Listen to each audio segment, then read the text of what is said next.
Ito pala yung speedboat dito sa Panglao mga lods, sa Minro. Sila po nagche-check sa area kung may nag-anchor sa corals kasi bibidyohan po kami pag anchor kami sa area. Bawal na bawal po kasi dito mga lods. May malaking penalty po ipapataw sa amin kasi masisira yung corals. At tama naman po yun mga lods kasi protected naman natin yung mga corals dito sa area. Tapos na pala sila baby at si ma'am naligo sa Turtle Point. Lakas ang current doon kaya ayaw na nilang maligo dito sa fish area.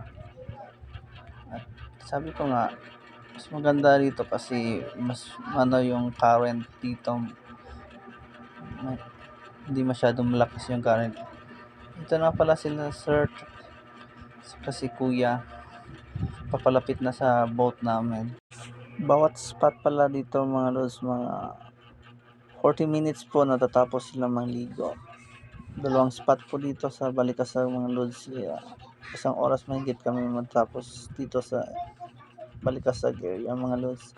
Ito yung Balikasag sa likod namin. Ito po. Okay na okay kahit maalon pa. At ito na nga mga lods. Tapos na sila mag-snorkeling. Si sir sumama si patrolly sa snorkeling area kasi tingnan niya malaking isda sa fish area. Ito, nahirapan medyo si sir pag-akit kasi medyo maalon po ngayon mga lods. Kaban sila mama at si baby niya naghahantay sa boat ko. Ito na nga po ay tatapos na kami at kami uwi na po sa area ng Panglao. At ito nga po mga lods.